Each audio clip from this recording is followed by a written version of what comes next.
தீபாவளினா பளிச்சுன்னு ஞாபகத்துக்கு வர்றது பட்டு, பட்டாசு, பலகாரம். பலகாரம்னா ஞாபகத்துக்கு வர்றது மந்த்ரா கடலை எண்ணெய். அபார ருசி, ஆரோக்கியமான உடல் நலம். தீபாவளி அன்னைக்கு மட்டும் இல்ல, என்னைக்குமே கிச்சன்ல இருக்க வேண்டியது மந்த்ரா கடலை எண்ணெய் தான். Wherever you go, whatever you do, throw a little at it. Omax, Vest and Briefs. நான் எதுக்கு சொன்னேன்னா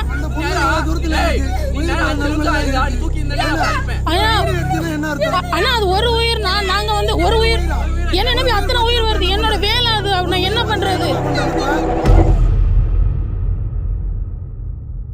தஞ்சாவூர் மாவட்டம் பின்னவாசல் சித்தாதிக்காடு ரயில்வே கிராசிங்கில் கேட் கீப்பராக பணிபுரிபவர் அருள் ஞான டெல்பின், வயது 29. இவர் ஜனவரி 3ஆம் தேதி பணியில் இருந்தபோது இரவு 7:45 மணிக்கு ராமேஸ்வரம் தாம்பரம் எக்ஸ்பிரஸ் ரயில் கடந்து செல்வதற்காக ரயில்வே கேட்டை மூடினார். அப்போது பின்னவாசல் பகுதியைச் சேர்ந்த உடல்நலம் பாதிக்கப்பட்ட ஒரு பெண்ணை பைக்கில் பேராவூரணியில் உள்ள மருத்துவமனைக்கு அவரது உறவினர்கள் கொண்டு செல்ல முயன்றனர். ரயில்வே கேட் மூடப்பட்டிருந்ததால் அருள் ஞான டெல்பினிடம் கேட்டை திறந்து உதவுமாறு கூறி உறவினர்கள் கூச்சலிட்டனர்.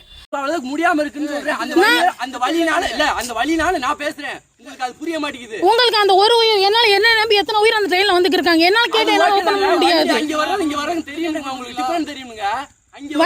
வண்டி ஆயங்குடி விட்டுருச்சு, ஆயங்குடி விட்டு வந்துகிட்டு இருக்கு. வண்டி வந்தாதாங்க என்ன ஓபன் பண்ணலாம். ஐயோ வண்டி வந்தாதான் நான் ஓபன் பண்ணலாம். என்ன சொல்றீங்க, எனக்கு பாவமா இருக்கு. ஐயோ என்னால ஒண்ணும் பண்ண முடியாதுங்க.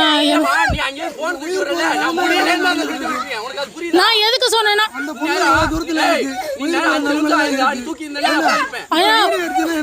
அண்ணா அது ஒரு உயிர், நாங்க வந்து ஒரு உயிர், என்ன நம்பி அத்தனை உயிர் வருது, என்னோட வேலை அது, நான் என்ன பண்றது?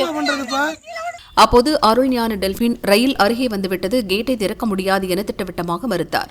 அந்த பெண்ணின் உயிரை காப்பாற்றணும் என வாக்குவாதத்தில் ஈடுபட்டனர். என்னை நம்பி பல உயிர்கள் ரயிலில் வருது, என் பைக் அந்த பக்கம் நிற்குது, அதை எடுத்துட்டு மருத்துவமனை போங்க என டெல்பின் கூறினார்.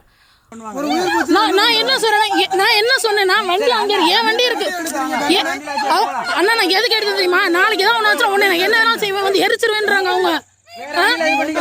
நான் தான் சொல்றேன், என் வண்டியை தர்றேன்னு தான் நான் சொல்றேன். நீங்க கூட்டிட்டு வாங்க, என் வண்டி இருக்கு, எடுத்துட்டு போங்க தான் நான் சொல்றேன்.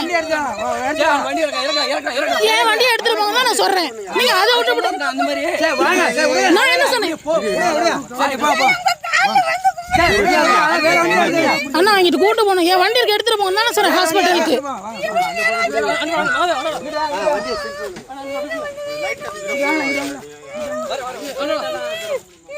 ஆமாண்ணா. உடனே ஆபத்தான நிலையில் இருந்த பெண்ணின் உறவினர்கள் அவரை தூக்கிக் கொண்டு தண்டவாளத்தை கடந்து கேட் கீப்பரின் பைக்கில் செல்ல முயன்றனர். அதற்குள் அவர்களின் உறவினர் ஒருவர் பைக்கில் வந்ததும் அந்த பைக்கில் அழைத்து சென்றனர். அருள் ஞான டெல்பின் தந்தை அன்பானந்தம், பெரியப்பா அந்தோணிராஜ் ஆகியோர் ரயில்வே கேட் கீப்பராக இருந்தவர்கள். கடமையும் தவறாமல் சமயோஜிதம் மற்றும் மனிதாபிமானத்தோடு செயல்பட்ட இளம் ரயில்வே கேட் கீப்பரை பலரும் பாராட்டி வருகின்றனர்.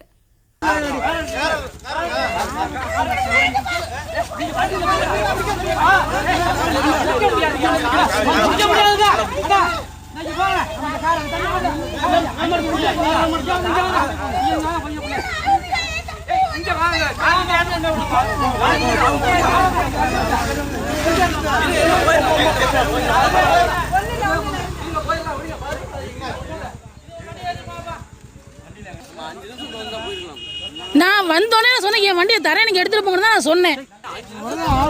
திறக்க முடியாதுன்னு நான் சொல்றேன்.